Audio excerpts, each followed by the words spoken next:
Hai guys, jumpa lagi di channel Rizka Alfajri. Hari ini kita akan membahas soal tes SKB Tenaga Kesehatan. Pembahasan video hari ini tentang SKB Tenaga Kesehatan Masyarakat, Puskesmas, Perawat, dan Bidan. Sebelumnya, jangan lupa subscribe ya, like and share video ini, biar semua bisa dapat manfaatnya, biar kita makin bersemangat untuk membuat video lainnya. Seperti biasa, saya akan membacakan soal dan pembahasannya. Kemudian akan ada jeda sekitar 3 atau 5 detik sebelum saya memberikan jawaban dan pembahasan akan jawaban tersebut. Teman-teman bisa langsung menjawabnya dalam hati atau tinggalkan di kolom komentar ya. Baiklah, tanpa berlama-lama, mari kita masuk ke pembahasan soal SKB Tenaga Kesehatan. Melihat dari seleksi CPNS tahun sebelumnya, SKB atau Seleksi Kompetisi Bidang untuk Bidang Kesehatan Kemenkes meliputi Undang-Undang Nomor 36 Tahun 2009 tentang Kesehatan, Program Kesehatan Masyarakat, Gizi dan Pangan, Kementerian dan Instansi, Sistem Jaminan Sosial Nasional, Farmasi, BKKBN, dan Kesehatan Lingkungan. Untuk Undang-Undang Nomor 36 Tahun 2009 tentang Kesehatan, bahannya adalah pengertian dan isi dari Undang-Undang Nomor 36 Tahun 2009, Kesehatan Ibu dan Anak, Kesehatan Lansia, Kesehatan Remaja, Nikotin dan Tembakau, Kematian, Psikiatri, dan Perekaman Medis.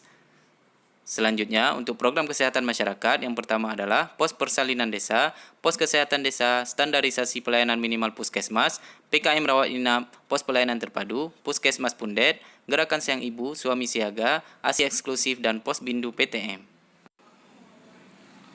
Selanjutnya untuk gizi dan pangan, bahannya adalah keterangan gizi buruk bagi kwashiorkor busung lapar, 2 kriteria makanan, 3 indeks massa tubuh dan body massa indeks, kemudian bahan aditif yang dilarang, suplemen vitamin, mikromineral, dan pengawasan makanan. Untuk kementerian dan instansi, bahannya adalah visi dan misi Kemenkes, 2 program, 3 rencana pembangunan jangka menengah nasional, landasan arah dan tujuan pembangunan kesehatan nasional, MDGs atau Millennial Development Goal, 8 butir tujuan dan 12 target sasaran, rumah sakit, jenis rumah sakit, pelayanan puskesmas, golongan rumah sakit, malpraktek, tenaga kesehatan dan penggolongan, parameter lab, standar pelayanan rumah sakit, serta izin operasional dan izin pendirian rumah sakit.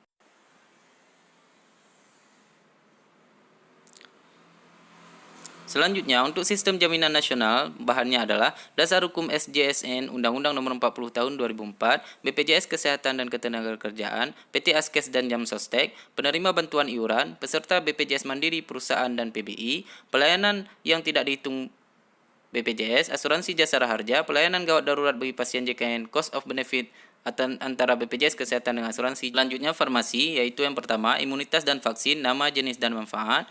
PIN, imunisasi dasar pada bayi, suhu penyimpanan vaksin, jenis penyakit yang bisa dicegah dengan imunisasi, dan kasus pemalsuan vaksin. Selanjutnya BKKBN, bahannya adalah visi dan misi dan nilai BKKBN, kedua tujuan program KB nasional, 3 target dan sasaran KB, 4 jenis alat kontrasepsi, dan yang terakhir adalah pasangan usia subur. Dan bahan terakhir adalah kesehatan lingkungan. Yang pertama, standarisasi ambang batas pencemaran udara, pensyaratan biologis kimia dan fisik air minum, pengelolaan sampah, bahan beracun, dan pengelolaan pestisida. Soal nomor 1. Undang-undang tentang kesehatan adalah A. Undang-Undang Nomor 41 Tahun 2019, B. Undang-Undang Nomor 30 Tahun 2009, C. Undang-Undang Nomor 36 Tahun 2009, D. Undang-Undang Nomor 12 Tahun 2019, atau E. Undang-Undang Nomor 25 Tahun 2009. Jawabannya adalah C. Undang-Undang Nomor 36 Tahun 2009. Undang-undang yang mengatur tentang kesehatan adalah Undang-Undang Nomor 36 Tahun 2009. Soal nomor 2, konsep penyebab terjadinya penyakit dalam epidemiologi adalah seperti di bawah ini, kecuali A. Agen, B. Pejamu, C. Fisiologi, D. Lingkungan, atau E. Udara. Jawabannya adalah C. Fisiologi. Fisiologi atau ilmu faal adalah salah satu dari cabang-cabang biologi yang mempelajari berlangsungnya sistem kehidupan. Soal nomor 3. Dalam menjalankan tugas pokok puskesmas, terdapat beberapa faktor yang mempengaruhi, yaitu sebagai berikut, kecuali A. Tempat, B. Biaya, C. Tenaga kesehatan, D. Alat medis, atau E. Lingkungan. Jawabannya adalah E. Lingkungan. Faktor yang mempengaruhi tugas pokok puskesmas antara lain adalah biaya, tenaga kesehatan, alat medis, dan tempat atau lokasi. Berikut ini adalah beberapa pertimbangan dalam menentukan cakupan wilayah puskesmas, kecuali A. Pembangunan infrastruktur lain, B. Frekuensi penyakit, C. Keadaan geografis, D. Jumlah penduduk, atau E. Penetapan bupati atau wali kota. Jawabannya adalah B. Frekuensi penyakit. Dalam menentukan cakupan wilayah puskesmas memerlukan pertimbangan antara lain adalah kepadatan penduduk satu wilayah, keadaan geografis, penetapan bupati atau wali kota, dan pembangunan infrastruktur lain. Soal nomor 5. Puskesmas di Desa Z menerima banyak pasien pelajar yang luka-luka akibat kekerasan. Diketahui penyebab pelajar banyak terluka dikarenakan beberapa pelajar berada di bawah pengaruh alkohol. Apakah perencanaan tindakan yang perlu dilakukan tenaga kesehatan atau puskesmas agar kasus tersebut tidak terulang lagi di Desa Z? A. Merubah budaya yang ada. B. Melakukan konseling dan rehabilitasi pada siswa yang menggunakan alkohol. C. Meminta bantuan polisi untuk mengatasi tindak kekerasan dan penggunaan alkohol. D. Pengobatan intensif bagi pelajar yang mengalami luka-luka. Atau E. Penyuluhan untuk seluruh siswa dan masyarakat tentang pengaruh buruk zat adiktif dan kekerasan kota. Jawabannya adalah E. Penyuluhan untuk seluruh siswa dan masyarakat tentang pengaruh buruk zat adiktif dan kekerasan kota. Soal nomor 6. Salah satu alasan MDGs sebagai acuan penting dalam penyusunan dokumen pembangunan nasional adalah A. Karena MDGs merupakan program dari pemerintah yang harus dijalani. B. Karena memberikan kontribusi kepada peningkatan kesejahteraan masyarakat dunia. C. Karena untuk mengurangi kejahatan di dunia yang menyebabkan masyarakat tidak tentram. D. Sebagai perjanjian bahwa MDGs memenuhi syarat untuk program kerja dunia. Atau E. Untuk meningkatkan bantuan pembangunan di Indonesia. Jawabannya adalah B. Karena memberikan kontribusi kepada peningkatan kesejahteraan masyarakat dunia.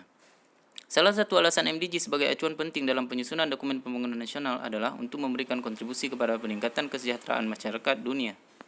Soal nomor 7. Untuk mencapai tujuan MDGs, pemerintah khususnya Kementerian Kesehatan memiliki strategi pembangunan nasional seperti berikut, kecuali A. Pengembangan profesionalisme, B. Pengembangan jaminan kesehatan masyarakat, C. Desentralisasi menuju daerah pembangunan, D. Melakukan sosialisasi kebidanan, atau E. Aktualisasi paradigma sehat dengan pembangunan nasional berwawasan kesehatan. Jawabannya adalah D. Melakukan sosialisasi kebidanan. Strategi Kementerian Kesehatan untuk mencapai tujuan MDGs antara lain adalah pengembangan profesionalisme, pengembangan jaminan kesehatan masyarakat, desentralisasi menuju daerah pembangunan, dan aktualisasi paradigma sehat dalam pembangunan nasional berwawasan kesehatan. Soal nomor 8. Yang bukan merupakan dampak dari stunting pada balita adalah A. Mengalami gangguan intoleransi glukosa, B. Ketidakmampuan belajar secara optimal, C. Meningkatkan risiko kejadian hipertensi, D. Perkembangan fisik dan mental yang terganggu, atau E. Meningkatnya perkembangan motorik. Jawabannya adalah E. Meningkatnya perkembangan motorik. Dampak stunting pada balita antara lain adalah 1. Mengalami gangguan intoleran glukosa, 2. Ketidakmampuan belajar secara optimal, 3. Meningkatkan risiko kejadian hipertensi, dan 4. Perkembangan fisik dan mental yang terganggu. Soal nomor 9. Sumber-sumber air bersih yang dapat dipergunakan bagi kehidupan hidup manusia adalah A. Air atmosfer, air pegunungan, dan air sumur, B. Air atmosfer, air permukaan, dan air tanah, C. Air angkasa, air daratan, dan air sumur, D. Air angkasa, air daratan, dan air tanah, atau E. Air lautan, air atmosfer, dan air daratan. Jawabannya adalah B. Air atmosfer, air permukaan, dan air tanah. Sumber-sumber air bersih yang dapat dipergunakan bagi kehidupan hidup manusia adalah air atmosfer, air permukaan, dan air tanah. Soal nomor 10. Jika di lingkungan rumah kita sedang marak wabah nyamuk Aedes aegypti, maka ketua RT akan mengadakan fogging yang bertujuan untuk membasmi serta mencegah adanya warga yang terkena DBD. Perlakuan tersebut termasuk ke dalam A. Preventif, B. Promotif, C. Kuratif, D. Provokatif, atau E. Rehabilitatif. Jawabannya adalah A. Preventif. Preventif adalah pencegahan agar suatu hal tidak terjadi atau tindakan pencegahan terhadap suatu masalah. Nomor 11. Ada beberapa pelayanan kesehatan yang ditawarkan oleh puskesmas. Berikut adalah pelayanan dari sebuah puskesmas kecuali A. Kuratif, B. Promotif, C. Rehabilitatif, D. Kooperatif, atau E. Preventif. Jawabannya adalah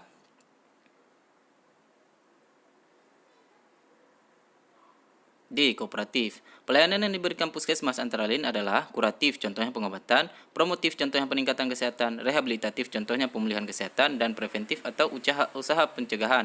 Sedangkan contoh dari tindakan kooperatif adalah mencari keuntungan.